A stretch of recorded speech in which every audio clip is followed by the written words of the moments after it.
Okay, very good. Sai Ram. Sai Ram. Sai Ram. Sai Ram.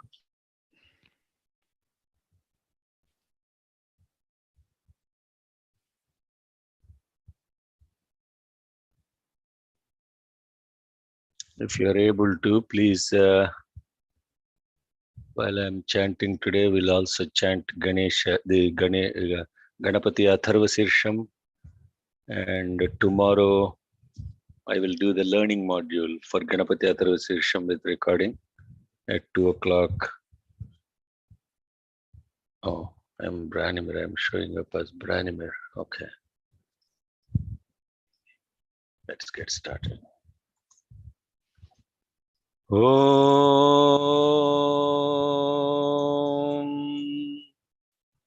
Om.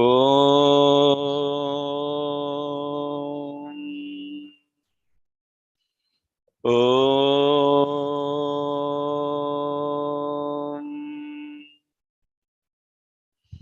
Ganana Antva Ganapati Gum Havamahe Kavin Kavinamupamashravastamam Jeshtarajam Brahmanam Brahmanaspata Anashranvannodibhi Siddhasadanam Prano Devi Saraswati Vajebhirvajinivati Dhinama Vitrayavatu Ganeshaya Namaha Saraswatyai Namaha Shri Gurubhyo Namaha Harihi Om. Om Bhadram Karnebhih Shrunuyama Devaah Bhadram Pashyemakshabhiryajatraah Sthirairangai Stushtvagum Sastanubhih Vyashema Devahitam Yadayuh Swasti na Indro Vruddhashravah Swasti nah Pusha Vishwavedaah Swasti nastarksho Harishthanemihi Swasti no Bruhaspatirdadhatu Om Shanti Shanti Shanti Om Lam Namaste Ganapataye Tvameva Pratyaksham Tattvamasi Tvameva Kevalam Kartasi Tvameva Kevalam Dhartasi Tvameva Kevalam Hartasi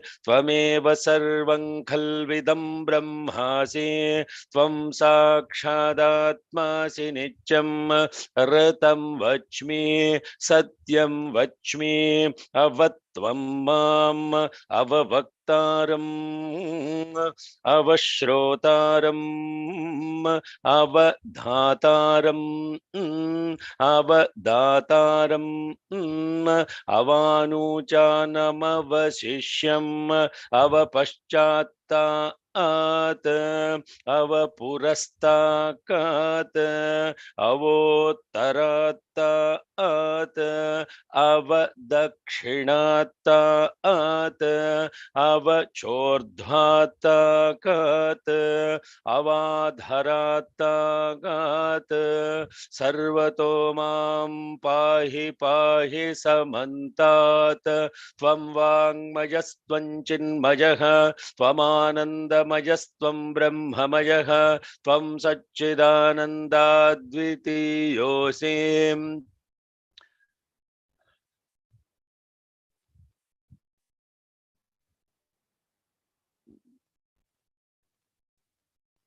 Tvam Satchidananda Dvitiyosi Tvam Pratyaksham Brahmasi Tvam Jnanamayo Vijnanamayosi Sarvam Jagadidam Tvatto Jayate Sarvam Jagadidam Tvattastisthati Sarvam Jagadidam Tvajilayameshyati Sarvam Jagadidam Tvajipratyeti Tvam Bhumirapo Nalo Nilo Nabha Tvam Chatvari वाक्पदानि त्वं गुणत्रयातीतः त्वमवस्थात्रयातीतः त्वं देहत्रयातीतः त्वं कालत्रयातीतः त्वं मूलाधारस्थितोऽसि नित्यं त्वं शक्तित्रयात्मकः त्वां योगिनो ध्यायन्ति नित्यं त्वं ब्रह्मा त्वं विष्णुस्त्वं रुद्रस्त्वमिन्द्रस्त्वमग्निस्त्वं वायुस्त्वं सूर्यस्त्वं चन्द्रमास्त्वं ब्रह्म भूर्भुवस्वरों गणादीन् पूर्वमुच्चार्य वर्णादीं तदनन्तरम् अनुस्वारः परतरः अर्धेन्दुलसितं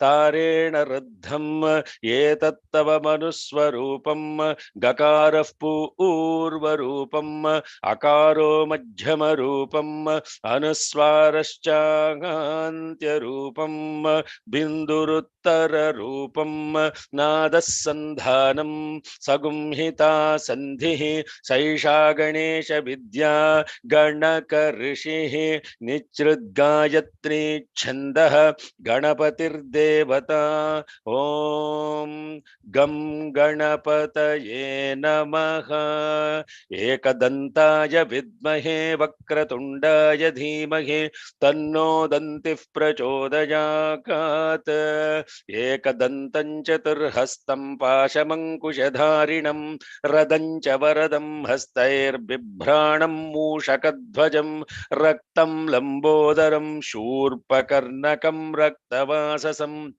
रक्त गन्धानुलिप्तांगं रक्तपुष्पैः सुपूजितं भक्तानुकम्पिनं देवं जगत्कारणमच्युतम् आविर्भूतं च सृष्ट्यादौ प्रकृतेः पुरुषात् परम् एवं ध्यायति यो नित्यं स योगी योगिनां वरः नमो व्रातपतये नमो गणपतये नमः प्रमथपतये नमस्ते स्तुलम्बोदरा एकदन्ताय विघ्ननाशिने शिवसुताय वरदमूर्तये नमः एतदथर्वशीर्षं योधीते स ब्रह्मभूयाय कल्पते स सर्वविघ्नैर्न बाध्यते स सर्वत्र सुखमेधते स पञ्चमहापापागात् प्रमुच्यते सायमधियानो दिवसकृतं पापन्नाशयति प्रातरधियानो रात्रिकृतं पापन्नाशयति सायं प्रातः प्रयुञ्जानो पापो भवति सर्वत्राधीयानोपविघ्नो भवति धर्मार्धकाममोक्षं च विन्दति इदमथर्वशीर्षमशिष्याय न देयं यो यदि मोहाद् दास्यति स पापीयान् भवति सहस्रावर्तनाद्यं यं काममधीते तन्तमनेन साधयेत् अनेन गणपतिमभिषिञ्चति सवाग्मी भवति चतुर्ध्यामनस्यं जपति स विद्यावान् भवति इत्यथर्वणवाक्यं ब्रह्माद्यावरणं विद्यान्न बिभेति कदाचनेति यो दूर्वाङ्कुरैर्यजति स वैश्रवणोपमो भवति यो लाजैर्यजति स यशोवान् भवति स मेधावान् भवति यो मोदकसहस्रेण यजति स वाञ्छितफलमवाप्नोति यस्साज्यः समिद्भिर्यजति स सर्वं लभते स सर्वं लभते अष्टौ ब्राह्मणान् सम्यग्राहयित्वा सूर्यवर्चस्वी भवति सूर्यग्रहे महानज्जां प्रतिमासन्निधौ वा जप्त्वा सिद्धमन्त्रो भवति महाविघ्नागात् प्रमुच्यते महादोषागात् प्रमुच्यते महाप्रत्यवायागात् प्रमुच्यते स सर्वविद्भवति स सर्वविद्भवति यजेवं वेद इत्युपनिषत् ॐ शान्ति शान्ति शान्तिः Shuklam Bharadharam Vishnun Shashivarnan Chaturbhujam Prasanavadanan Dhyajet Sarva Vighnopashantajet Gurur Brahma Gurur Vishnur Gurur Devo Maheshwaraha Guru Sakshat Parabrahma Tasmai Shri Gurave Namaka Om Hridakashe Sadabhantam Shantamanandarupinam Jnanabhanumaham Vande Sadgurum Satyasajinam Om Sadanimba Vrukshasya Mooladhivasat Sudhasravinam Tiktamapyapriyantam Tarunkalpa Vrukshadhikan Sadhayantam Namamishwaram Sadgurum Sajinadham Om Dattatreya Hare Krishna Unmattanandadayaka Digambara Mune Bala Pishacha Jnana Sagara Om Srim Hrim Klim Sri Gurave Sri Satya Sajinatha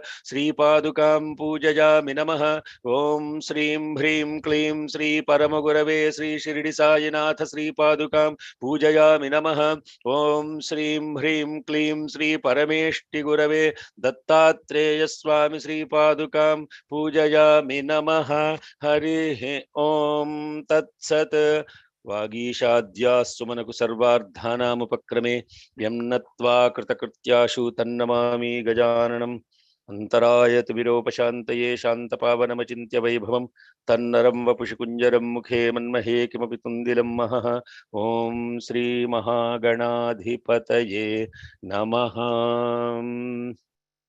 Good morning, good afternoon, good evening. Hari Om, Shalom, Sai Ram, Namaste. After a couple of weeks of break, we are now engaged in coming back to learning the Devi Mahatyam. Of course, Swami has always a divine plan in perfect timing. Before we start this Devi Mahatyam second round, we have to celebrate this Ganapathi Navaratri, and during that time he wanted to start this. So this is how divine timing works. Nobody has planned any of this stuff. And the most significant part is tomorrow is a very, very auspicious Ashtami. Do you know what Ashtami it is tomorrow? Anybody knows?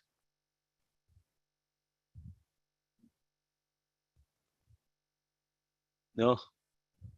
Radhashtami. Radhashtami. Yes.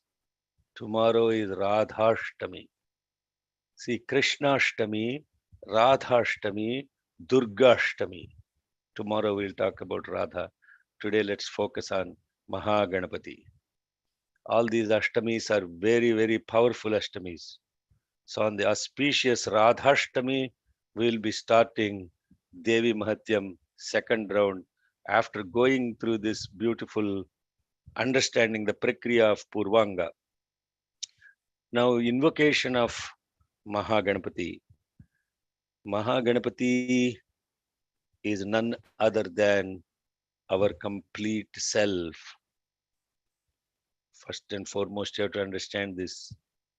Worshipping Ganapati is equivalent to worshipping every single god plus the Prakriti. That is why he is the complete God. There is no other God as complete as Mahaganapati. Now that means that now people are saying, what about Skanda? What? Don't get into all those thoughts, okay? That's not what we're trying to make. You have to understand what is Ganapati Tattvam.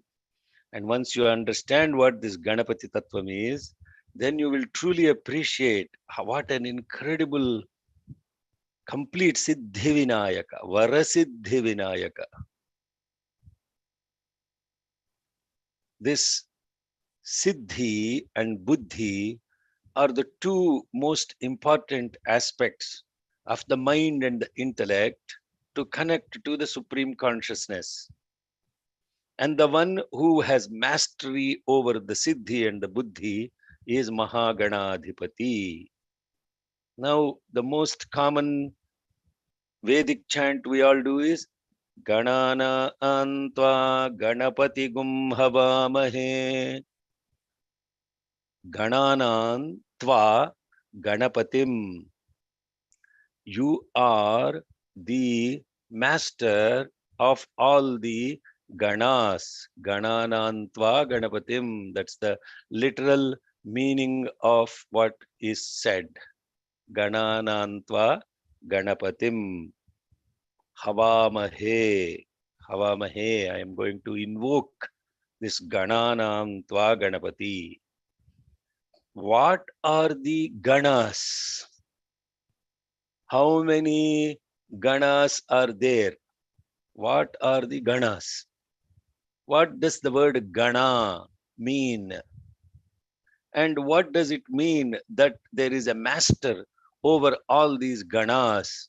You understand, this is Vichara, inquiry into this. Simply don't chant mantras, ask question about every single word internally and try to seek what you are chanting.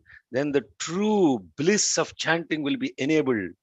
Gananantva Ganapatim Havamahe. I am invoking the master of all. I'm invoking you, O master of all the Ganas. What are the Ganas? In scriptures, Ganas are threefold. Vasu, Rudra, Aditya are called as Ganas. Ashtavasus, Ekadasha Rudra, and the Aditya, the Dvadash Aditya. These three fundamentally represent the essence of compilation of masses. Now that is too complex. What is Vasu? What is Rudra? What is Aditya? And why do we call these Ganas? Because those three aspects are multiplied several fold, and those are called as the Ganas. Now, when we are chanting the Ganapathi Sirsham, what are the Ganas that we actually say he is the Pati? Not only Ganapati, Namo Vratapataye, Namah, Namo Vratapataye, Namo Ganapataye, Namah Pramadhapataye. Three Patis. Vratapati, Ganapati, Pramadhapati. Not just Ganapati. Now you see. Now, what are these Ganas associated with Vratapati? Means what is Vratapati? What is Pramadhapati? What is Ganapati? Understanding those words will actually give you the significance of what we are worshipping as, and the master of all these things. And what is the Anuvakam in Rudram where Ganapati is invoked? Hello, Rudram chanters, open up. The fourth? Four.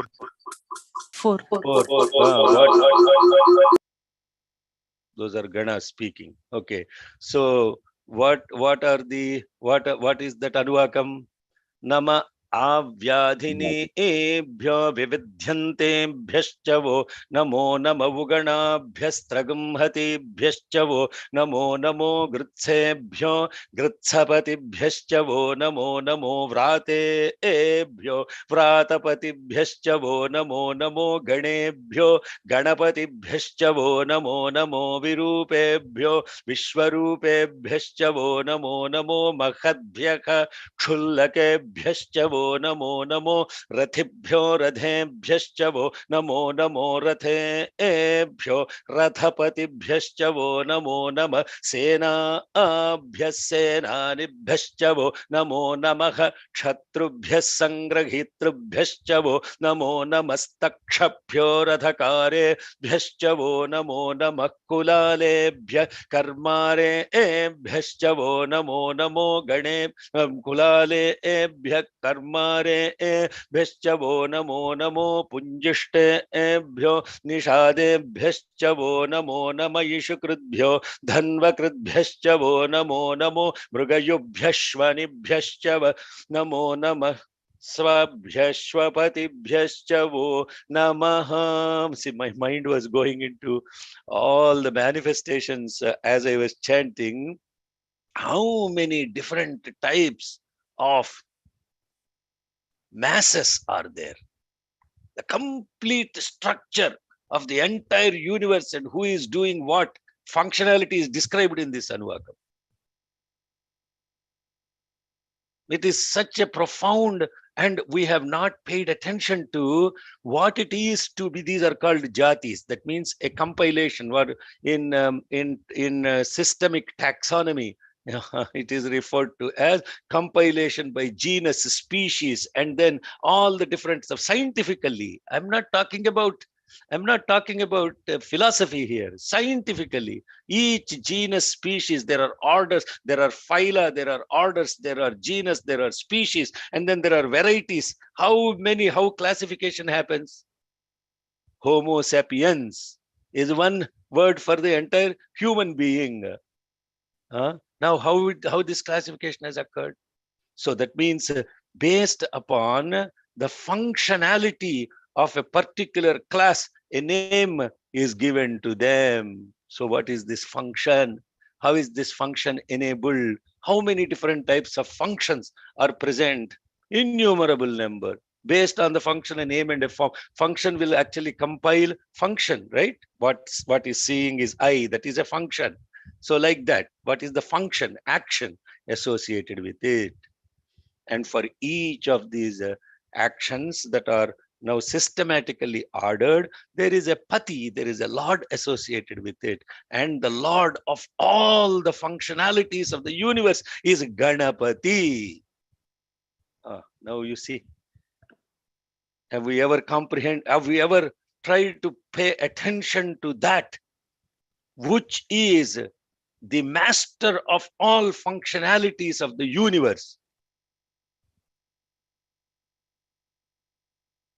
Therefore, that Ganapathi I am invoking. Now, that Ganapathi that we are invoking so far, there is no mention about elephant head, okay? Just so you are clear. Don't simply put an elephant head where it is not required. So far, there is no elephant head. There is no big belly, nothing like that. Yes, you understand? Don't try to assert, just limit God to simply a name and form. When you do that, you have actually limited your understanding. What I am talking so far, absolutely no association with the form. What we're talking about is simply the name and how that name is derived from certain functionality. Gananam tva Ganapatim havamahe. Kavim kavinam. Kavim kavinam. Kavi. You know what is Kavi now? Kavi means visionary. Kavim kavinam. Visionary of the visionaries. The most supreme visionary. Who is a visionary? Hello. What is vision? In Sanskritam, the word for vision is darshanam. Darshanam. What we are thinking as vision? Vision is how we are thinking as seeing.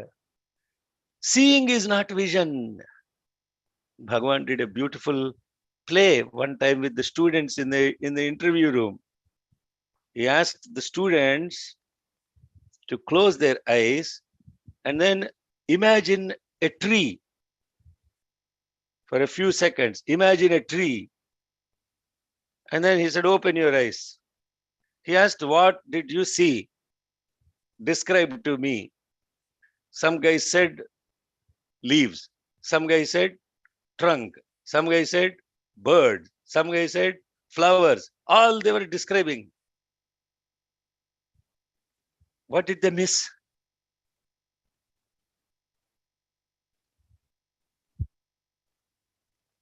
One at a time. What did they miss? Sridhar, yes, go. The roots? Roots. Roots, yes. Roots. One which sustains the tree, nobody saw. Everything that they can see with their eyes, they were describing. That which sustains is never visible. It's underground. Therefore, you say understand. What is root? It is understanding. It is under which everything is standing. Therefore, it is understanding. So how do we use the word understand? Can you make sense out of is the way we had seen that these words are so powerful. I hope you are seeing this with me. This is the real sadhana. Don't simply get trapped by the word. Go to the root of it. That is the root. And therefore, the source of all the vision, the source of the entire ability to see through not what is physically present, but it is present at the subtler and the subtlest level, and to be able to see that without any limitations of the dimensions of time, space, and material. That is Kavim Kavinam. Kavim Kavinam. Gananantha, how many times we have chanted? Have we invoked this type of presence? I am now invoking the master of all the functionalities. Not only the master of all functionalities, but the master visionary. And may I be now present, close to that supreme consciousness, which is actually beyond function, which is beyond vision, which is beyond the limitations of the time, space, and objectification. Upamashhravaha tamam. Upamashhravaha. Shrava means to listen. Upamashhravaha tamam. Please come and listen. Listen to what? Listen to who? Who is listening? Jeshtarajam, king, supreme king. Jeshta means supreme. Rajam, Brahmanam, Brahmanaspataha. Amongst the realized, is the master of all those who have realized. Realized what? Brahman. Naha.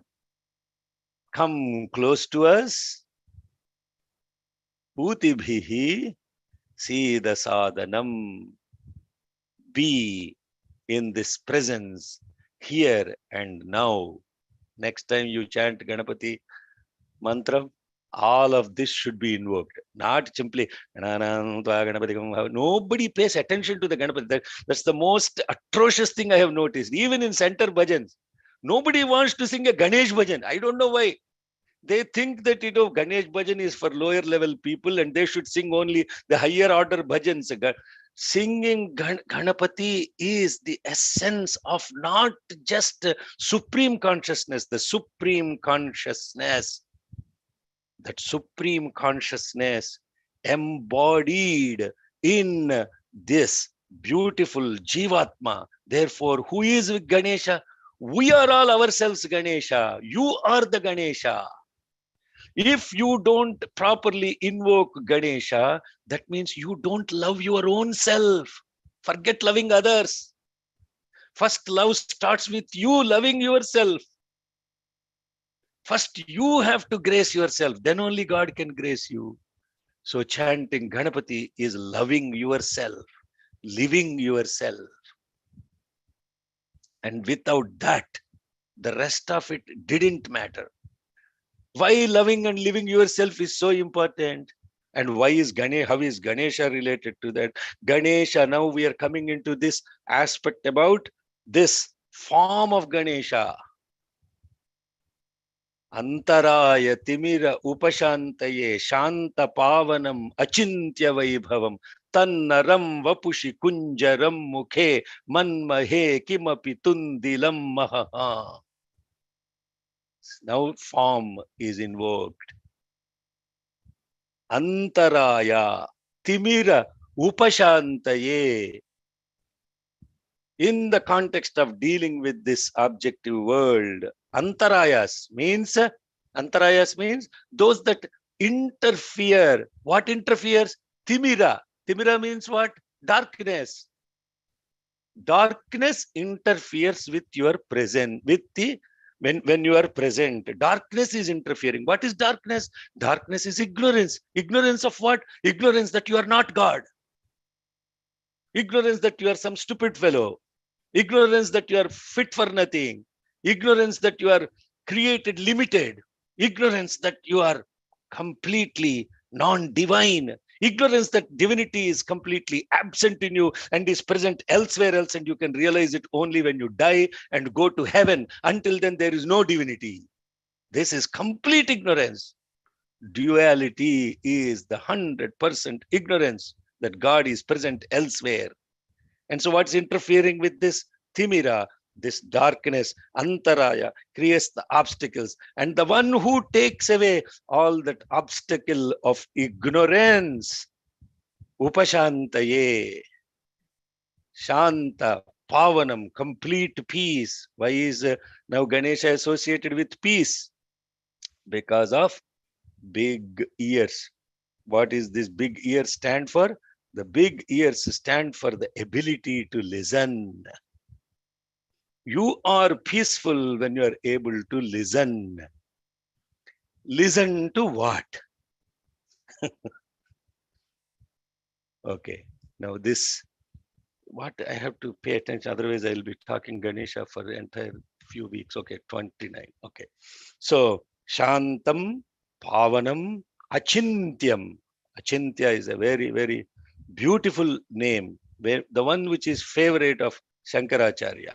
99% of the time, he somehow uses this word Achintya somewhere or the other in some stotram. Notice it, including Ganapathi Pancharatnam. When you say, right, there is the word Achintya in Ganapathi. In Govinda Ashtakam, there is Achintya. In Mother's Bhavani Ashtakam, there is Achintya is used to represent. Chinta means to able to think. Achintya means beyond thought, not comprehensible by the thought, not to be grasped, impossible to be grasped. Achintya, Vaibhavam. Vibhavam means glory. Tannaram Vapushi Kunjaram Mukhe. So he has this Kunjaram Mukhe is elephant head. Naram is the body of a human, the body of a human with an elephant head. Manmahe Kimapi Tundilam Mahaha. Now the significance of having such a body is the action is that of a human, the thinking, the intelligence with the listening skills of an elephant, and that is the significance of this combination, very combination. Now, there is also another beautiful part about this. The head is given by who? In the story, Shiva. The body is given by who? Parvati. The body is Prakriti, the head is Purusha. The body is Shakti, the head is Shiva. Therefore, he is the Shiva Shakti Swarupa combination present right here and now. Are you all tracking with me? Hello, so far so good. If you don't make sense, raise your hand. If I don't make sense, this has to be completely clear, because without the grace of Mahaganapathi, no studies are properly done. Therefore, his Vidya Ganapathi, his Nritya Ganapathi, Kandarpa Ganapathi, Veera Ganapathi, Uchishta, 32 different types of Ganapathis are there.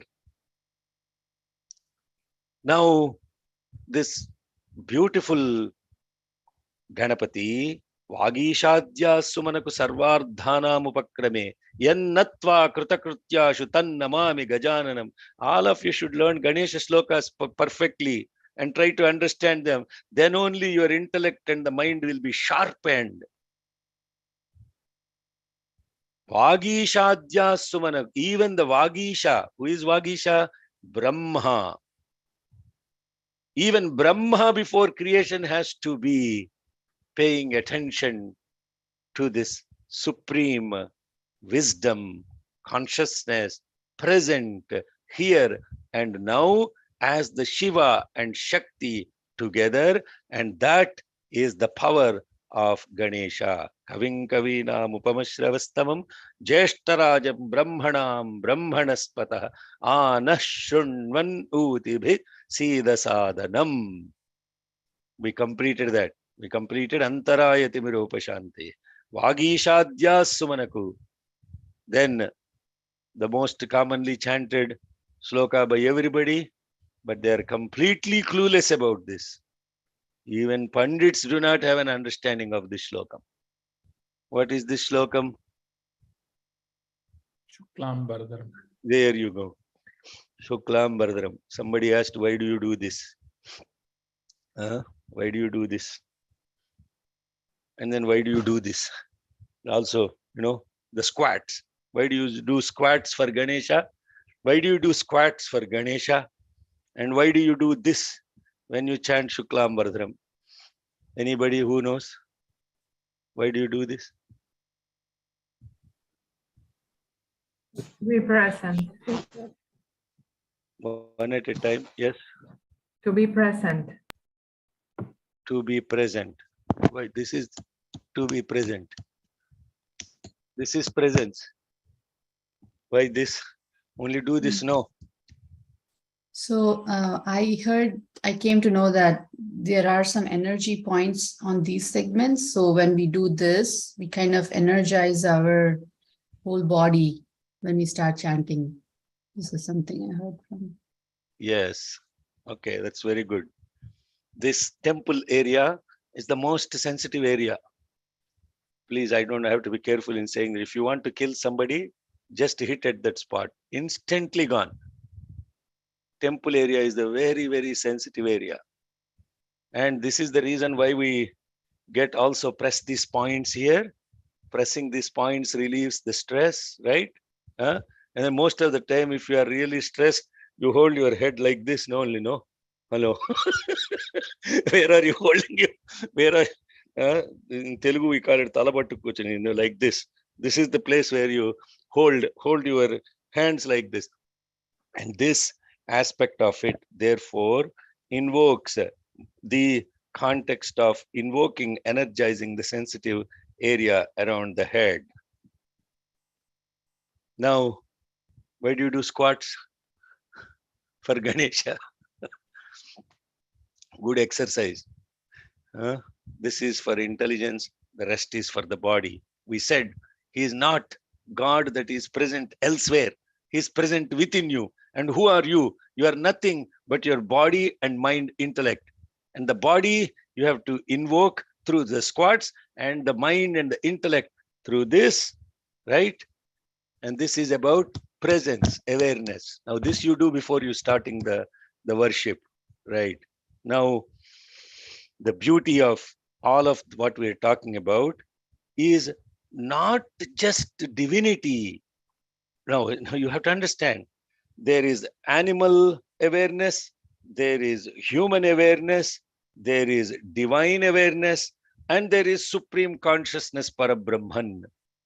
The one that is most closest to that supreme consciousness, but yet embodied in the body, is Mahaganapathi. So he is the closest next step for us for realization. This is the beauty in how you see the enlightened and the delighted. The enlightened and the delighted. The delighted means one in senses. Only following the senses is the animal instinct. Enlightened is beyond the senses. Now, this intermediate cusp is where the most important problem occurs, this transition, the sublimation. That sublimation point is, infliction point is Ganesha. Now, there are beautiful explanations in all through the scriptures about all this. Ganapathi or Ganapatyam is called as worship of Ganapathi is called Ganapatyam. It is one of the 6 paths of worship of divinity that Shankaracharya has re-established. Ganapathi, Skanda, which is Kumara, Shiva, Shakti, Vishnu, and Saura. Saura is Surya worship. These are the 6 different aspects. The gods are completely only these 6, and worshipping of these 6 is in itself a process in itself, And those that worship Ganapathi is Ganapatyam, Sauram, Vaishnavam, Shaivam, Shaktam, Skandam. These are the 6. And these people were fighting that which God is greater than other. And the most important integrator, Jagat Guru Adi Shankaracharya, who is the only Jagat Guru that deserves the title of the Jagat Guru, integrated all of this into beautiful thing called a Shat Shastram. This is the Shanmatam, is the integrator of these 6 different matas or religion or faiths or following, etc. Not that one is greater than the other. All are equally potent and they're one other than the other. It is just your ability to perceive God in the way it pleases your mind. And that is the reason we have 33 million of them. Thank God. Otherwise, we will all be bored to death. We will all be bored to death if there is only one God. This is created in the context. This is the beauty of it. But at the same time, knowing that there is only one that is manifesting itself in so many different ways. Why it has to be limited? Why God has to be limited to one name and form?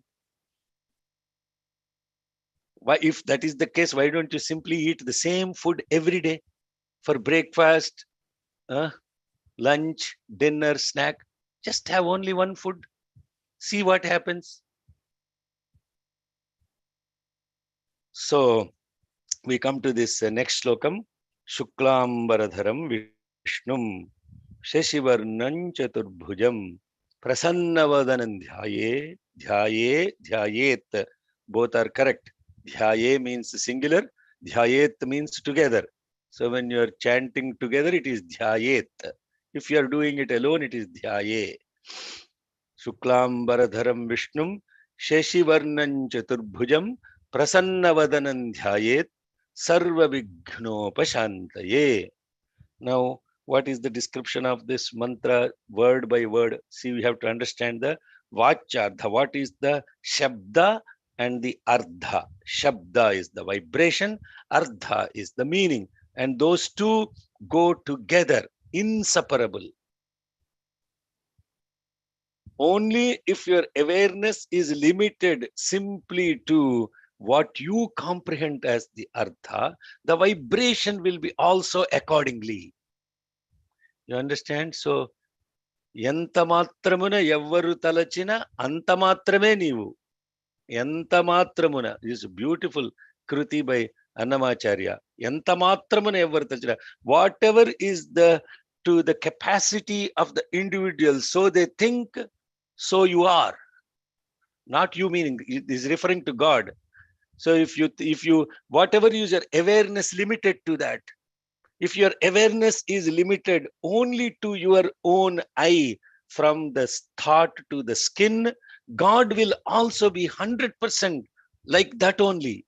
You don't do anything to God, you will always put God in that boundary of how you perceive yourself. As your awareness expands, the awareness about God also expands, because everything is in your own awareness. Now, don't get disappointed. It's okay. Right now, you want to give God a chair, give him some water to wash his hands, wash his feet, doing all of those stuff. That's okay. You do all those things. You also, you love food, give all the food that you love to God only first. Let him eat and then you enjoy it. Don't keep it in front of him too long. Just as soon as puja is over, take it and eat it. So, enta matramuna yavvaru talachina anta matrame neevu. Antarantaramulenchi chuda bindante nippati annatlu. What beautiful. This is 100% pure Telugu. So apologies for those who are not able to comprehend. The transliteration of that is Antarantaramulenchi chuda. As you go deeper and deeper within yourself, then you notice that bindante nippati annatlu. Whatever is the amount of fire that is there, that is the level of heat that is produced. Therefore, what some people worship you as Vishnu, Some people worship you as Shiva. Some people worship you as Shakti. Some people, whatever is their awareness, they worship you. And therefore, in the context of what I'm saying is, the Shabda and the Artha, the vibration is Shabda, the Artha is the meaning or the awareness associated with it. Whatever is the vibration that is produced is 100% calibrated with the awareness of you about that word, period. Yes, so far so good. So what is our most common awareness about this? Shuklambaradharam. Shuklambaram means white cloth. Shuklambaradharam means the one who is wearing white clothes. Okay. Is Ganapathi wearing white clothes? First question. This is the first question I asked. No. Ganapathi is not wearing white clothes. Generally, he is wearing red clothes. Red is what he wears. He's also Sindhura, that beautiful Varnam, Sindhura Varnam he is. What we chant in Ganapathi Atharva Sirsham? Rakta Pushpa. Full mantra. Rakta Pushpa is Subhujitam. Full mantram da. Oh, you have to pull the book. Huh?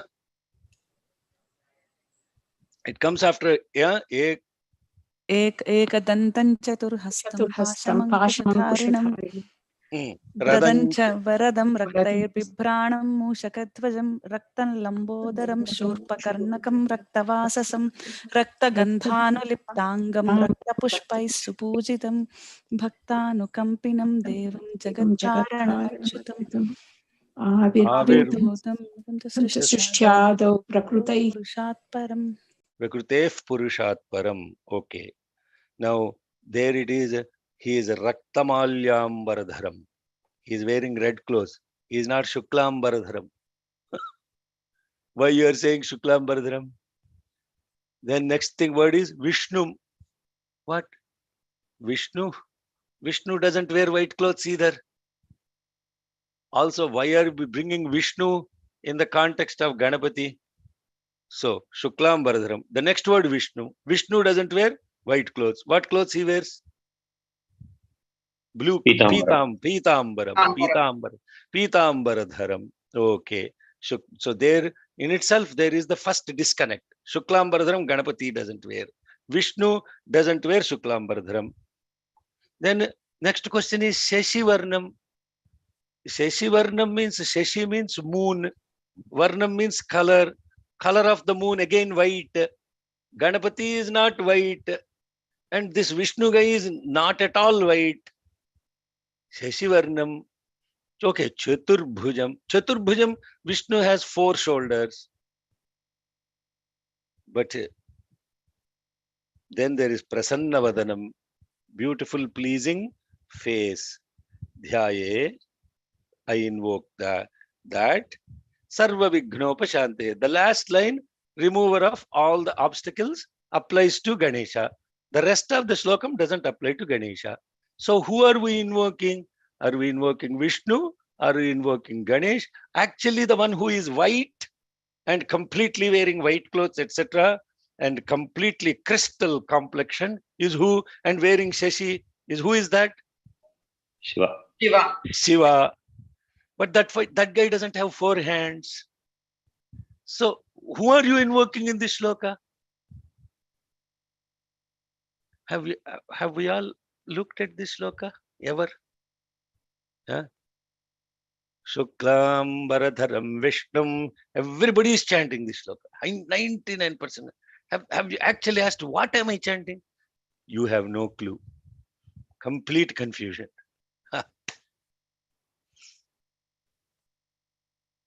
Yes, Gayatri, Satya Vishwanathan, you are thinking or sinking or sinking. What are you doing? Huh? She's deeply contemplating. But my from Shuklam Bharadram, I always thought that, okay, I'm forgive me for the mistakes, oh, knucklehead or something like that. I mean, for the you're calling him knucklehead? No, no. Forgive us for our. That is how, when we do this. But the meaning is nothing to do with that. No, you are not doing. Please forgive me. Nothing. The meaning of the shlokam is what we are looking at. The meaning of the shlokam. The meaning. Yeah. But all-pervading Brahman applies to everybody, ma. There is nobody that is not all-pervading Brahman. But now we are talking about how is this particular shlokam related to Ganapathi. That's the question. Don't let the focus of the laser focus, you have to think. So this context of the shlokam, the meaning of it as written most of the places, 100%. You can go look at books. The one who is Tellani Vastramulu Dharinchi, Sarvavyapakuda in the Telugu. This is in Telugu. I've read the meaning like this. Then I got really confused. So let's pay attention to this. Ambaram. Ambaram means clothes. Ambaram also means space or sky. Okay. Now this is the Da Vinci Code description of this. And there are two metrics that I use. It should not be related to Hinduism. It should be 100% make sense to everyone who is a non-Hindu.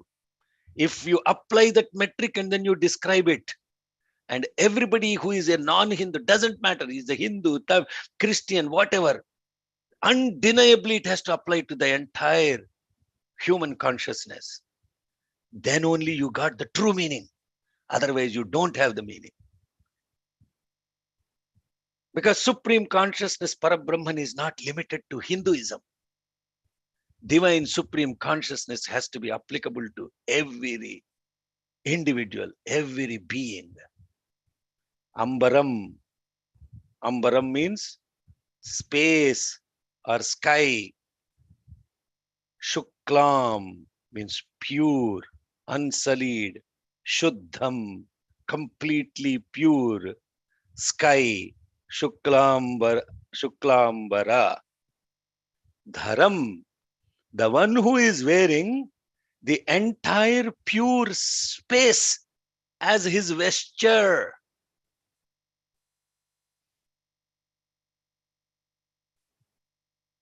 Who is that? And don't ask that. What is that? Don't ask who is that. What is that?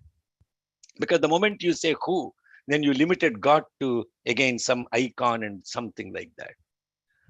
What is that is wearing this entire as a vesture? And the description of that is one thing. We went through this in Ratri Suktam. We were asking the question. It is space that is all pervading.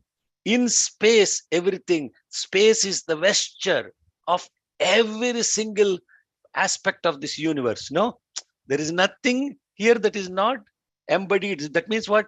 This Sat, the existence, is Shuklam Varadharam.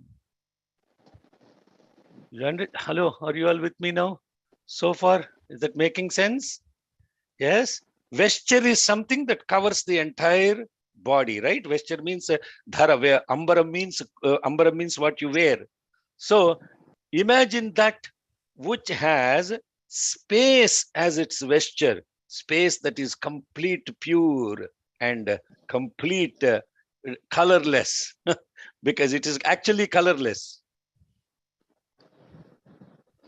Shuklambara dharam. Vishnum. Vishnu means all pervading. All pervading. Vishnu doesn't mean a blue guy sleeping on a snake coil with a rich woman pressing his feet. Okay, that's not all the Vaishnavites will have. They're going to call me a terrorist against Vaishnavites. So, but that Vishnu actually means all pervading. So this all-pervading pure consciousness, the one who has this as the vesture, sky, space is all-pervading, and it is the vesture. For whom it is the vesture?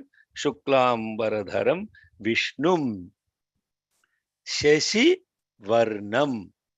Shashi means, literal interpretation of Shashi means moon.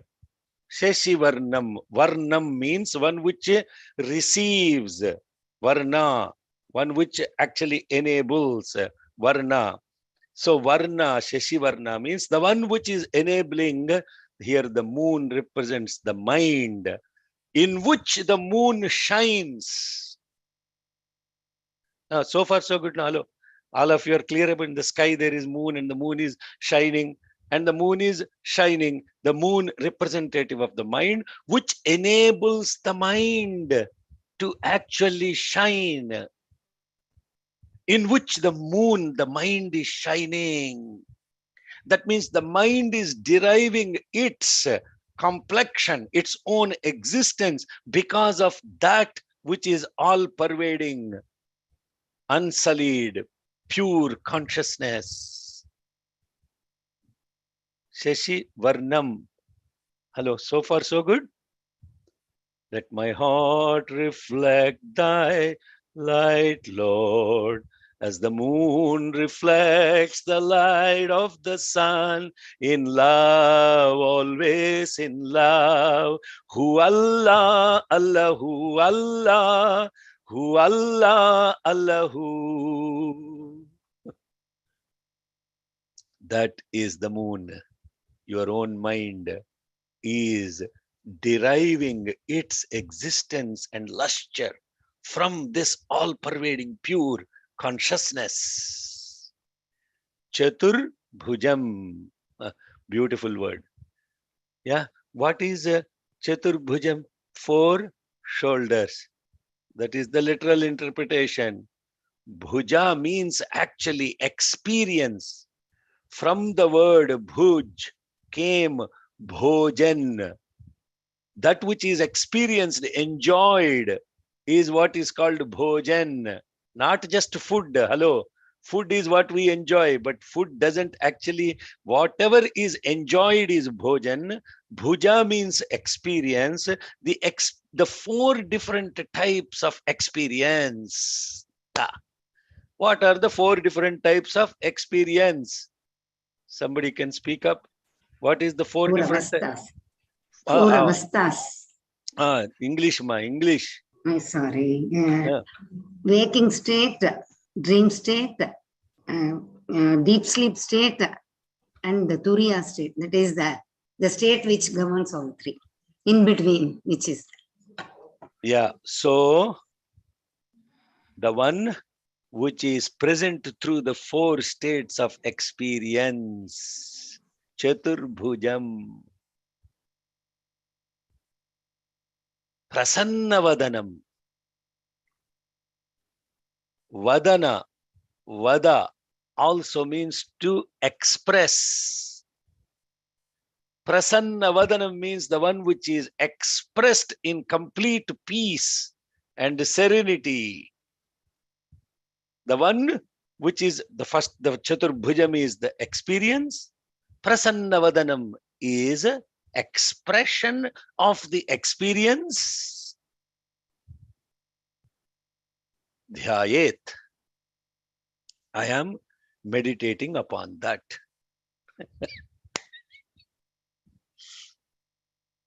Is this meaning related to some elephant-headed guy? Hello, Sairam. Tell me. Is this meaning related to any Hindu god? For heaven's sake. For heaven's sake, that's for heaven's sake, it is related to Hindu god, but not for experience of here and now sake. This is a here and now experience. You can't deny the presence of this vast, beautiful sky and the space. It's right here. And it is completely unsullied, pure consciousness. And it is the vesture of the entire universe and its existence. and in which, and that is all pervading, in which the mind and the moon themselves are deriving their effulgence from it and shining forth. And that which is experienced through my wakeful state, through my dream state, through my deep sleep state, and the one that is present through all the three of them. And now when I experience that supreme consciousness that is all pervading, in which everything is a vesture, and that is shining my mind, because the mind is now shined through that, the mind has experienced that, and now it is now expressed as this beautiful presence, Prasannavadanam. I am invoking that so that I am at peace without getting affected by any obstacle associated with this relative world.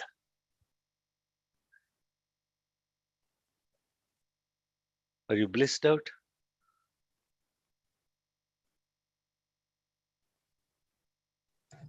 Yes, So sir. what is the very first shloka we are chanting? Shuklam Bharadaram. Now hitting this now is to bring yourself to the presence.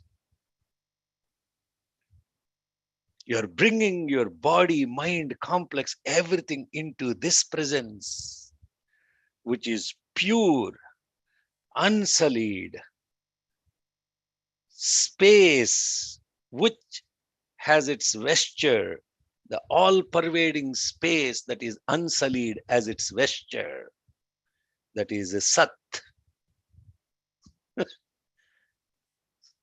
Space is Sat. We went through that, right? Ratri Suktam. Upama pepi shattamah krishnam vyaktamasthita usharine vayataya upatega ivakaram vrinishvaduhitardivaga ratristo manna jigyusheke. This is one. These mantras have to come to life now. He said this. If you are, your awareness has expanded to this beautiful, all-pervading, unsullied, all expansive space, but that space doesn't have one thing which is lacking in the space. It is Sat, and it doesn't have the Chit. And that Chit is this awareness of presence in experience, and that is what is called Chaturbhujam Prasannavadanam. And therefore, Sat and Chit now have come together. And this Sat and Chit have to be now illumining this mind of yours. And when that mind is illumined by this Sat, Chit, then you derive Ananda. And that Ananda is absolutely reasonless happiness, which has no obstacle associated, and that is Paramashantam. Therefore, that Vignopashantaya is Anandam. Shuklambaradharam Vishnum is Sat. Chaturbhujam Prasannavadanam is Chit. Shashivarnam is your own mind. And therefore, the mind which is now getting its effulgence through Sat, Chit, Ananda, existence, awareness, and complete bliss. This is the meaning of Shuklambaradharam. Not related to some elephant-headed god. Now it is related to elephant-headed god. I don't want to say it is not related. How it is related to elephant-headed god is something that is a completely inner aspect of decryption. Kameshwara Mukhaloka Kalpita Sri Ganeshwara Maha Ganesha Nirbhinna Vignayantra Prakarshita. If you understand those mantras, then this mantra will come completely to live as to how this mantra is related to Vigneshwara. 2 minutes over. So we completed the Shuklambaradharam. I don't want to go into the other aspects of what is Kameshwara Mukhaloka Kalpita Sri and these other mantras in Lalita Sahasranam. Lalita Sahasranam itself is another study. But this awareness about Mahaganapathi, and this Mahaganapathi is none other than complete manifestation of Shiva.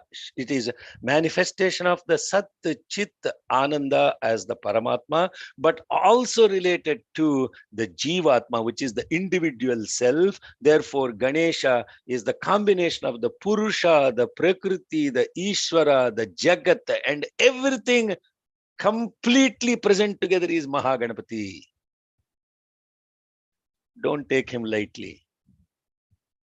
Ganapati's grace is there, I assure you. All these mantras and their meanings. Durga Prasad. Padukunnava vintunava. Durga Prasad. Not paying attention, buddy. You have to pay attention. Yes, that's why I want you to open your videos. I know I can watch everyone, whether you know it or not. He is doing his text messages, what is happening in this class. Please be present. Nobody will explain this. If you don't get it now, you will not get it, period. Because in the presence of the class, you actually will experience this. Going and listening to the YouTube video, the mind is never present. Chaganti will be running, you will be washing your dishes, doing whatever you are doing, and there is absolutely no attention to what is happening.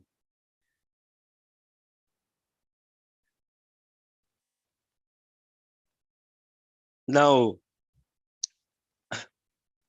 we have come to an understanding about Shuklam Baradharam Vishnum, Shashivarnam Chaturbhujam, Prasannavadanam Dhyayet, Sarva Vighna Upashantaye. Now, that is the most beautiful slokam that is ever chanted in the context of beginning something. So people are only relating to this related to some God who will remove the obstacles. But the obstacle actually associated, the most important obstacle that is associated is the mind is never completely present to the Supreme Consciousness. It's always distracted by something else. And therefore, bringing that mind into the Satchit Ananda Swarupa, the Prakriti and the Purusha. Now, the entire story of Ganesha is fully loaded with significance of what this means to our real lives. The story of Ganapathi is our own story that is completely playing all the time. And you can go back and read this story. It will provoke how this story is related to ourselves and our mind and the senses and everything. And with that, of this, who is the author of this sloka actually is unknown. Who actually composed this beautiful Shuklam Baradharam Vishnu is unknown.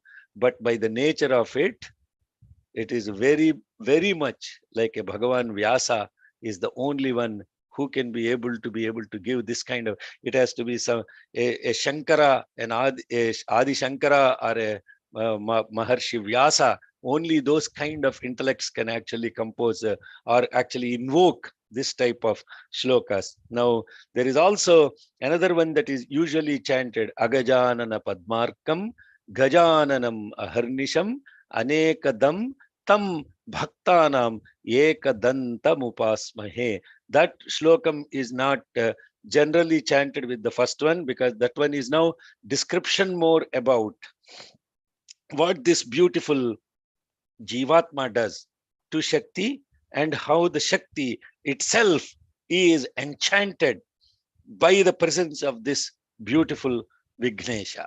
And now this is very important. So how a child brings joy to the mother.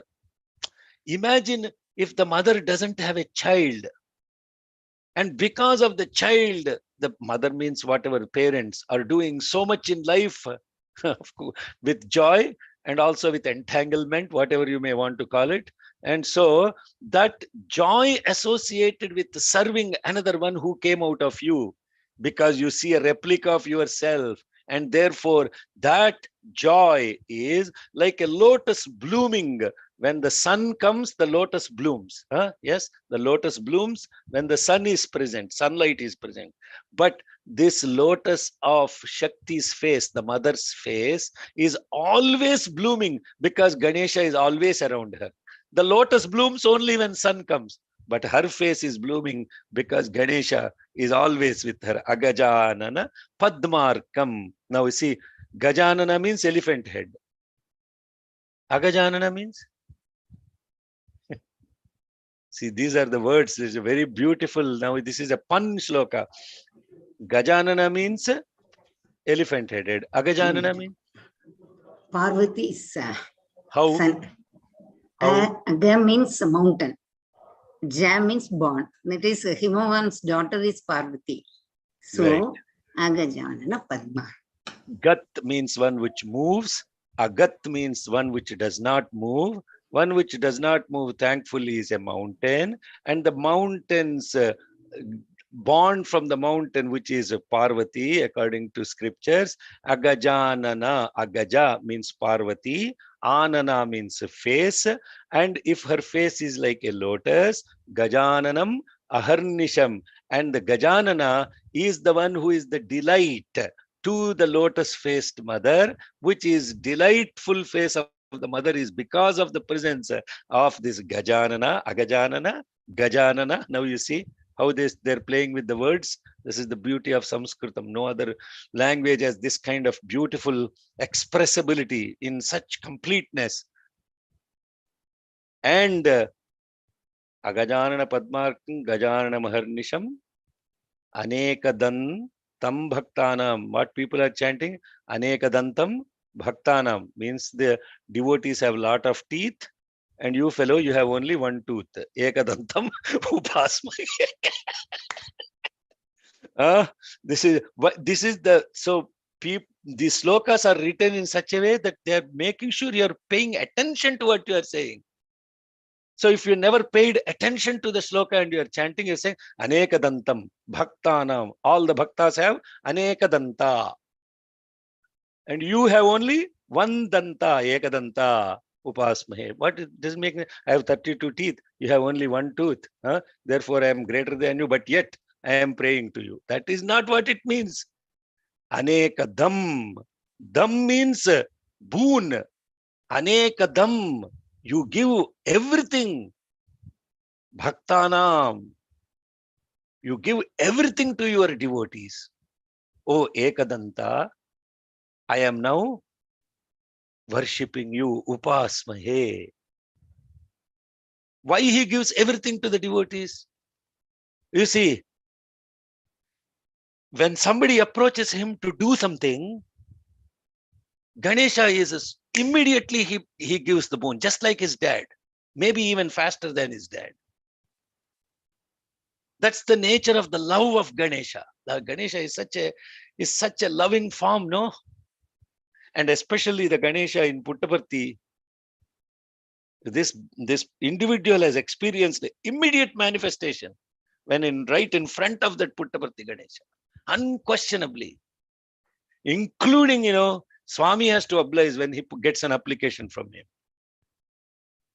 So what this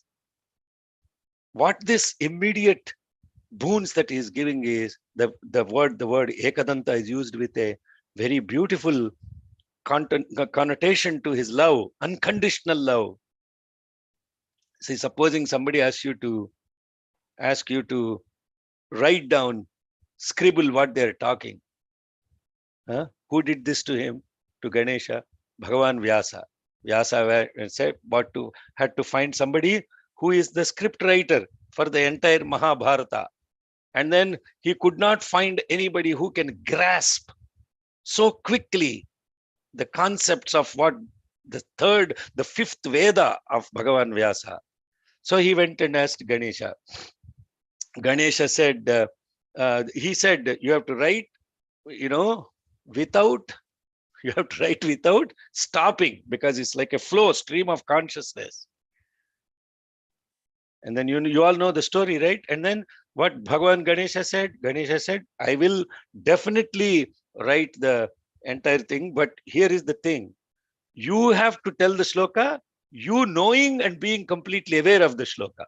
Then I will not stop my thing. So this then, in the context of that, he actually broke his tusk and said, let us start. Let's not waste any time. Will you do that? You will say, let me go find a fountain pen that will write and then get all the ink, everything. Then only I will write. You are looking for all the excuses how to delay the work. We are looking for Ganesha, there is no delay of the work.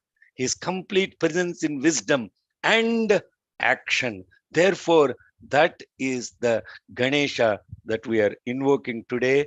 And this beautiful Vignesha Navaratri time, after celebrating this Ganesha Chaturthi on Tuesday, and Rishi Panchami the next day, and Radhashtami tomorrow, with invoking this presence of this unconditional love, Satchidananda Swarupa, pure existence, awareness, and bliss as this Maha Ganesha, Ganadhipati's energy.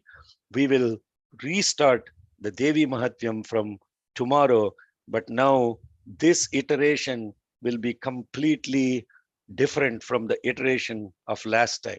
Last time I was under the time pressure to finish before the charm. This one will actually decrypt, decompress the shlokas to have the full divine vision of the Maha, Maya and Mahashakti. Jai Sai Ram. Thank you very much. We'll close with Kshama Prarthana, and if there are any questions, we will capture them. Om Yadaksharapadabrashtam Matrahinam tu Yadbhaven Tatsarvan Shamyatan Deva Narayana Namostute Visarga Bindu Matrani Padapadaksharaani Cha Nyunani Chatiriktaani Kshamasva Saishwara Anyatha Sharanam Nasti Tvameva Sharanam Mama Tasmat Karunya Bhavena Raksha Raksha Saishwara Hari Om Tat Sat Sri Saishwararpanamastu.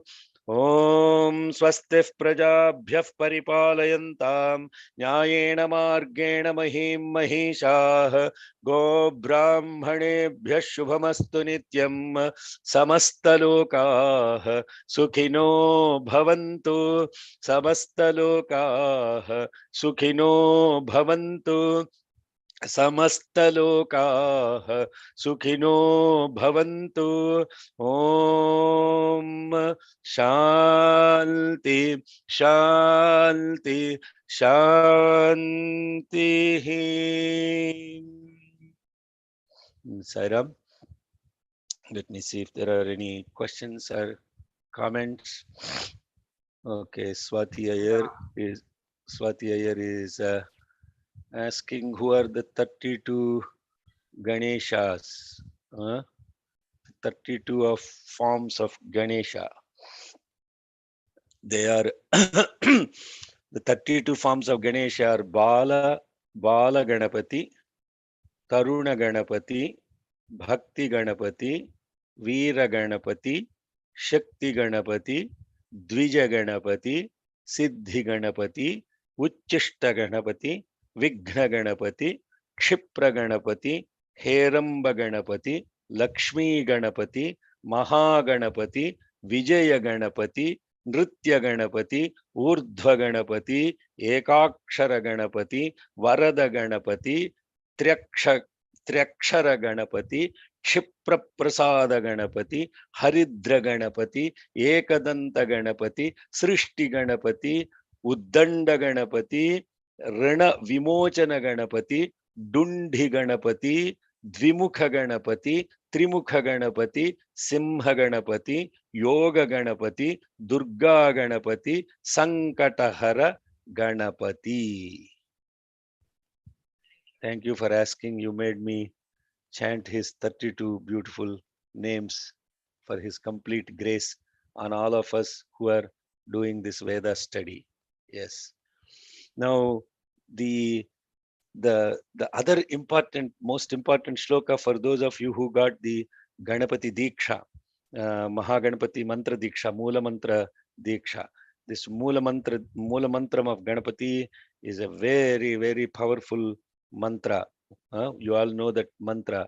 That mantra itself, the Bijaksharas itself represent the complete manifestation of the universe as that particular Ganapathi is called Vallabha Ganapathi. Vallabha Ganapathi. Bija Puragade Kshukarmukaruja Chakrabja Pashotpala Vrihya Grasvavishana Ratnakalashaif Prodjat Karam Bhoruha Dheyo Vallabhaya Sapadmakaraya Slisto Jwalad Bhushaya Vishwotpatti Vipatti Samsthitikaro Vignesha Ishtarthataha. That Ganapathi is Vallabha Ganapathi. And the mantra, what we chant as the Mula mantra, the manifestation of that Mula mantra into that form description is the Dhyana Shlokam. And that is the another important piece. I think I described the meaning of that. Do not let go of that mantra. It's a very, very, very powerful mantra.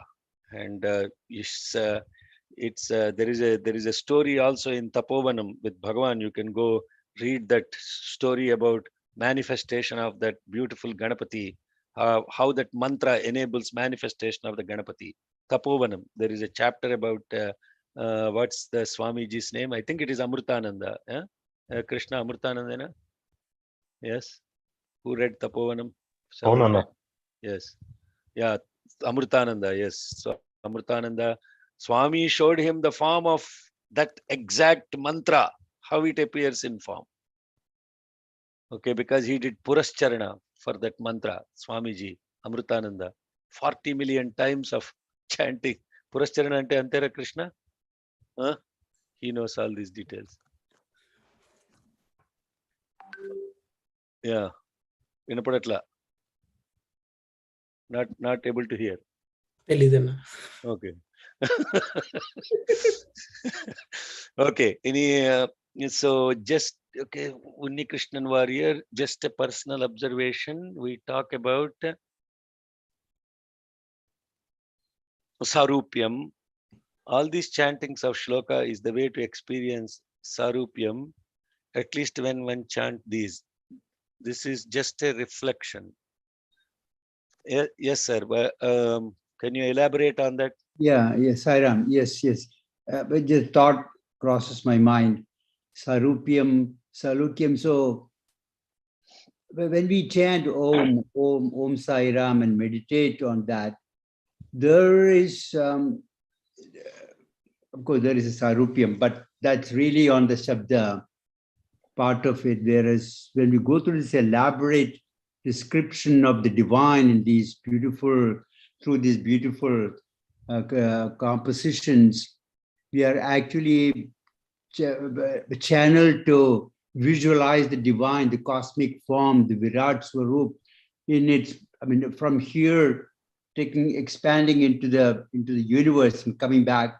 Bhagavata has done that when Shuklam Maharshi was explaining to Parikshit as well. So I was just kind of reflecting on that. And anyway, that's my thought, Saira.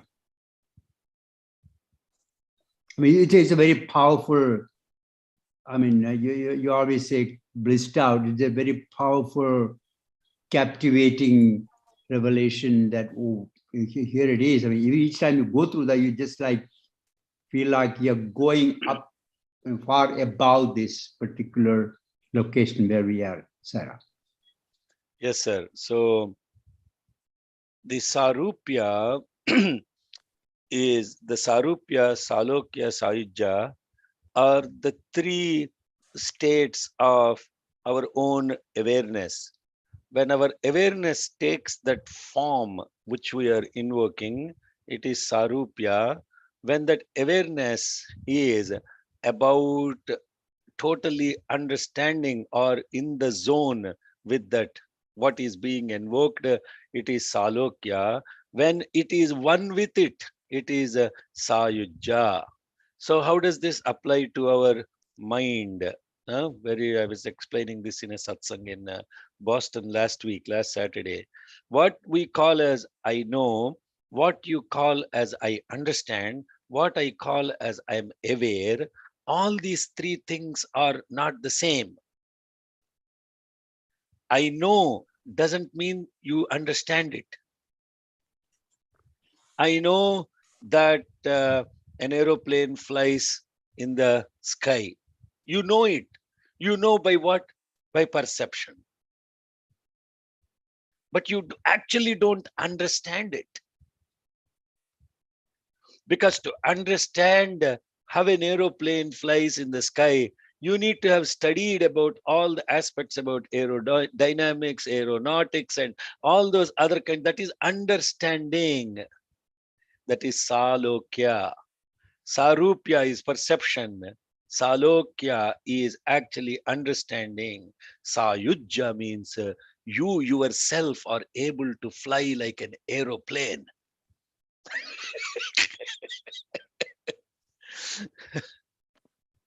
You can actually manifest that in your own awareness. Don't get confused by all these words. What Sarupya? I become like God. Then I am in the house of the God. And then I am this of God. All that stuff is for upasana and all that kind of stuff. But this, what we're talking about, Brahma Vidya really means this complete awareness of the states of the mind, how your mind is actually making this progression. So that is very beautifully put by 3 profound sentences by Swami. When somebody asks who you are, Swami said there are 3 types of you. The one who think who you are, the one others think who you are, and the one who you really are. These are 3 states of awareness. Because your knowledge is limited to the one who you think you are. And that expansion of the knowledge that actually your mind is the one which others think who you are. It's not you. There is something within you which is not you, which is your mind. This is very, very, very provoking statement. And the one who you really are is not what you think you are or others think who you are. That means you are neither the body nor the mind. See how beautiful this is? That is the context of these dhyana shlokas. So what is a dhyana shloka? Dhyana shloka is the name and the form, at least to give you the knowledge of that divinity. Knowledge. It's just the perceptual knowledge about the divinity. Therefore, forms and names have now come into occurrence. The form of the God is something about a knowledge about it. The name of the God is about actually understanding what that form is. And that is called mantra. And then the third one, sayujya, means you are merged without the name and the form and one with that awareness. That is sayujya. Now you understand? This is vidmahe, this is dhimahi, this is prachodayat. Now 3 different aspects that we are talking about in Gayatri mantras. Vidmahe means I know. Dhimahi means I understand. Prachodayat, I am completely aware of it. Yes. Yes. Thank you for that question. That can happen only through Samipya, right, Anna? So there is a 4th stage now she is introduced. Generally, it's a salokya is samipya, right? So you are in the zone, you are sitting next to him or in his lap, so it's samipya. Yes. Yeah. Now all of this is irrelevant if you actually are in the presence of the divine all the time. Like Professor Kasturi asked Bhagavan once, please give me mantra diksha. Swami was amused by that request. Swami asked him, why do you need a mantra diksha? Then Professor Kasturi said, so that I can come close to God. Swami went and sat in his lap. Can you get closer than this?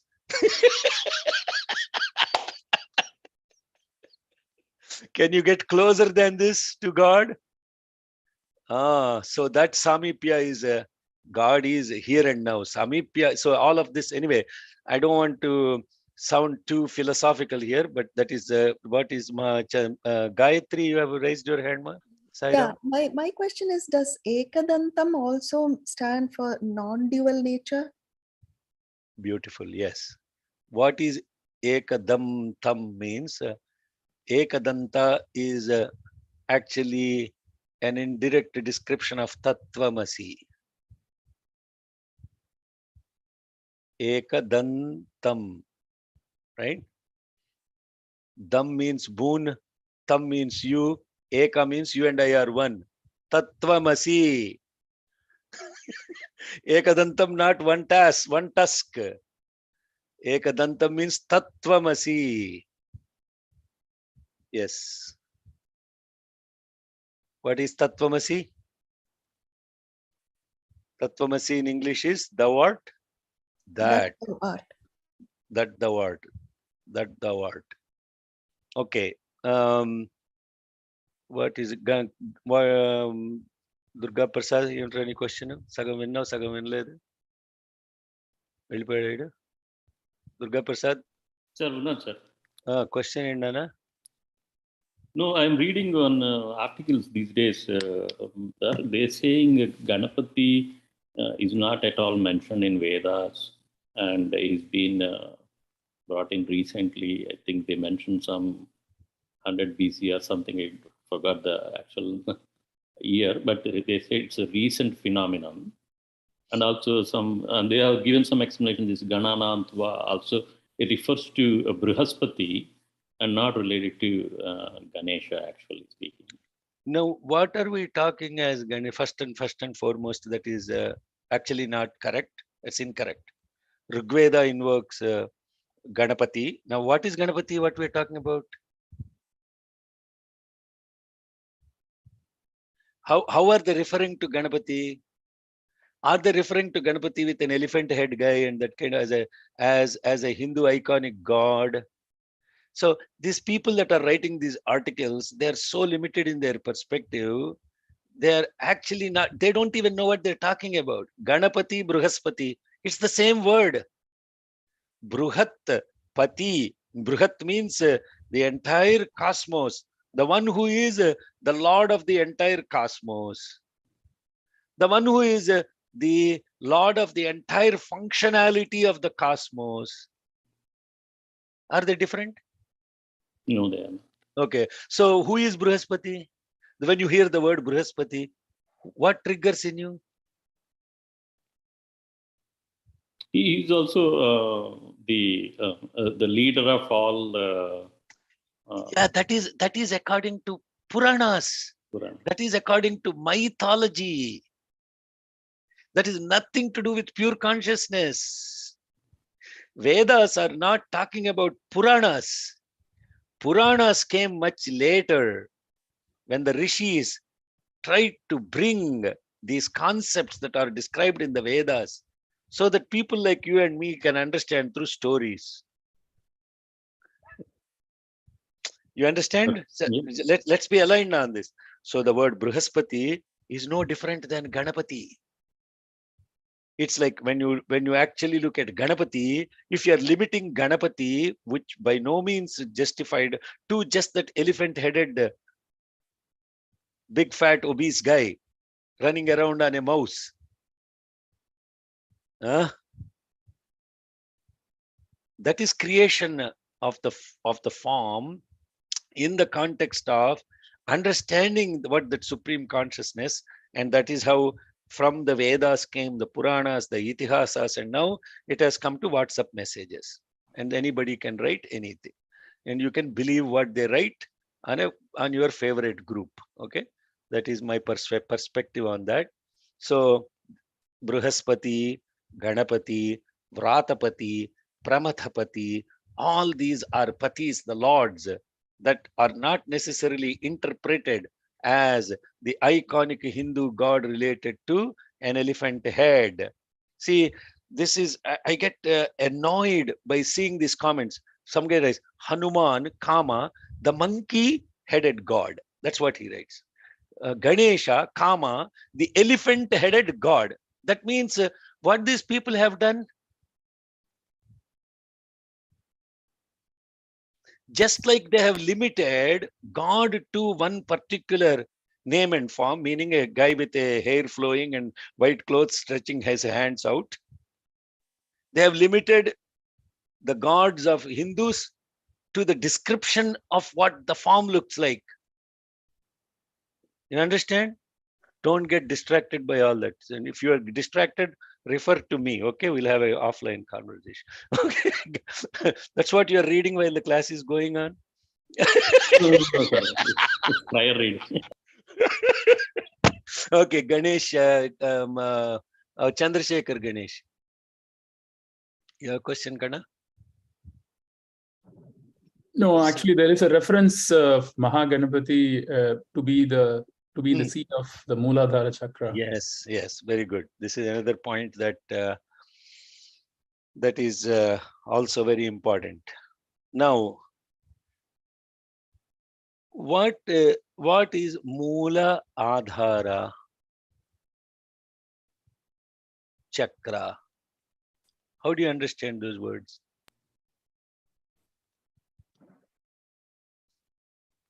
Adhara means the fundamental substratum or the foundation on which things exist. Just like the tree example that you gave, the root is that Adhara. Yeah. So what is Moola? The single most origin. Origin, yeah. The place where the origin is resting, Mooladhara.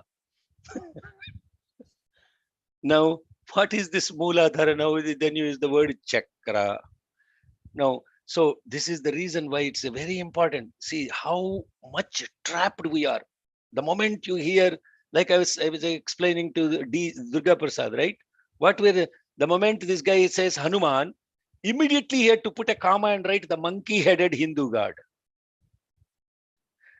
Ganesha, immediately it put a comma and say the elephant-headed Hindu god, right? Yeah. So the moment you hear the word, the Maya is you are trapped by the awareness that is related to that word. Therefore, for a guy who has no understanding of who Hanuman is or who Ganesha is, their awareness is only limited to a monkey head and an elephant head. That's their awareness. So the moment you say Mooladhara Chakra, the immediate thing is, oh, there are these 7 chakras. And that is, I'm not saying that is not true. That is relative truth. That is a fact. But the ultimate truth is not that. Now, how is Ganapathi related to Moola Adhara? This Mooladhara Chakra, each of these, what we call as the energy centers in the body, each of them represent certain attributes. And those attributes are related to the first 5 of them are related to the 5 elements of the nature. And then the next 2 are related to the mind, and the next one related to the supreme consciousness, mind, intellect. These are the energy centers within you. And these energy centers related to the completeness of perception of all Panchatattvas, or what we call as the organs of perception, which is the sound, the feel, then the form, the taste, and the smell. 5 attributes. That is what is called as Prithvi Tattva. Those 5 properties apply to the earth element. Ganesha, how he came out? Now the mythology story. Now see, this is the beauty of how the mythology, if I tell this to somebody, they won't understand any damn thing. What is he talking about, right? So for people to understand this, how they said, you make a Ganesha with the earth.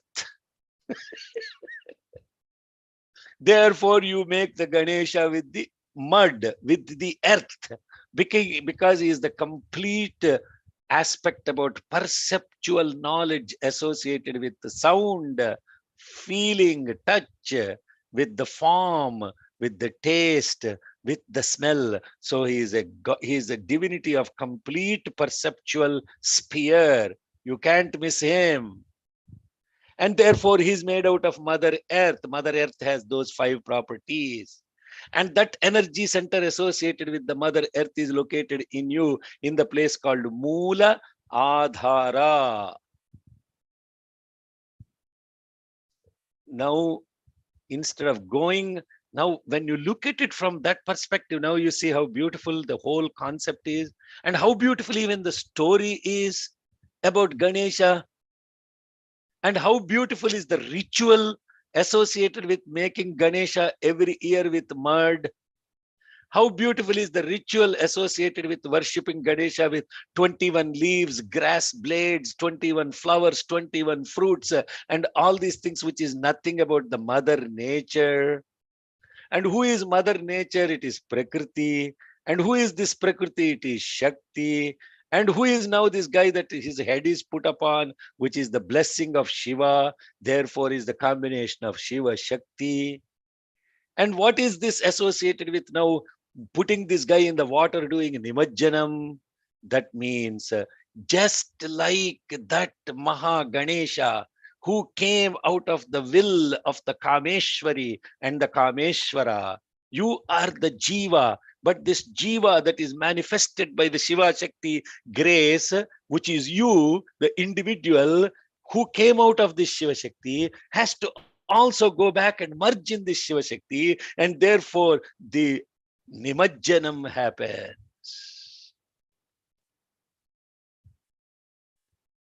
Sairam.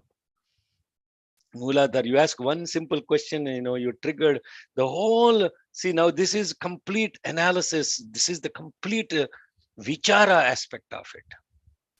And just not digging into this vichara will create confusion, right? And then people will ask, oh, they're polluting this whole water. They're doing all of this. What is all this stuff they're doing? And of course, I'm not saying, the ritual aspect of it is so profoundly linked to all the way to the Mula Tattva, the Vedas. But what happened was when it started getting practiced, because people did not have the comprehension of any of this stuff, it became simply a ritual without any meaning associated with it. And therefore the ritual became process, stupidity, blind faith. And then when Sanatana Dharma is questioned by these people, the people, 99% of those who also do worship, like Shuklam Bharadram Vishnu, somebody asks Shuklam Bharadram Vishnu, tell me the meaning. 99% of the Pandits will not be able to explain how it is related to Satchidananda Swarupam, which is not, it has to be explained to a non-Hindu, which makes complete sense to them. Then only Sanatana Dharma will survive. Otherwise, it will be subject to the blasphemy, as like what brother is saying about how they are interpreted, that Ganesha is not described in Vedas. Nonsense. Gananantva Ganapathi Kumama is from Rigveda, directly from Rigveda. And Atharva Sirsham is from Atharva Veda. Ganaka Rishi is the preceptor. What they're talking? And when they're writing this nonsense, there is nobody that's able to face them and explain in a rational way, not in a condescending way, but to help them understand. Do you actually know the meaning of what Gananantva is? So that is okay. Thank you for Mooladhara. That's another important question. What is I mentioned 3 types of, okay, Manisha, 3 types of Ganas. Okay, Gana. Vasu, Rudra, Aditya. Okay. Yes. What's the question, ma? Expand on this. Okay. Manisha is, yeah. Vasu, Rudra, Aditya are the aspect about the manifestation of the individual self at 3 levels as Ishvara, Guru, Atma. Simply speaking, I'll try to simplify. I'm giving you the unfiltered truth, and then we'll get into how to understand that. The aspect about the Vasus means what you are blessed with. The Rudra is the inner indweller who is running those 8 aspects related to creation. What are the 8 aspects of creation? The 5 elements of the nature, the moon, the sun, and the one who is experiencing it. The 5 elements of the nature present within you are earth, water, fire, wind, and space. They are present in you, unquestionably. How are they present in you? Your skin, your nerves, your bones, your cartilage, all of this is earth element. Your saliva, your waters in the fluids in the body, they are the water element. Your ability to get fearful, stressed out, movement is the wind element. Your ability to feel hunger, thirst, all those things is the fire element.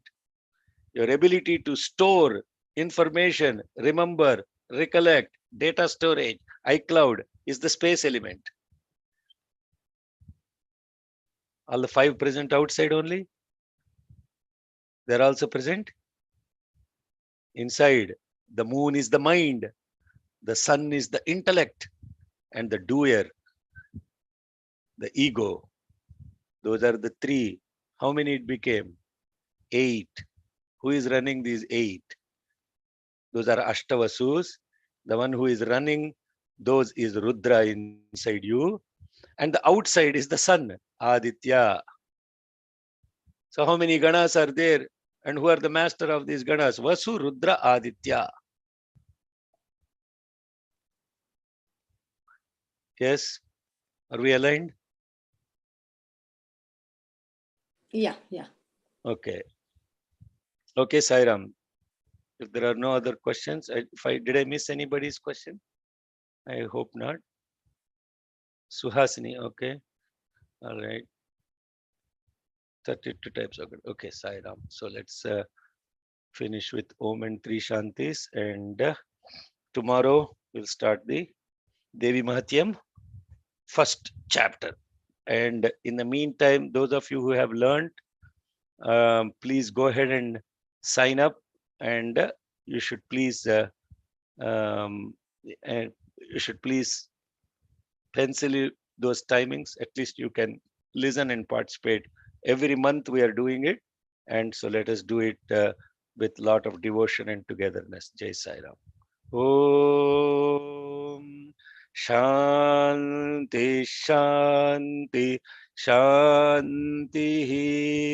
Jai Bolo Bhagwan Sri Satya Sai Baba Ji.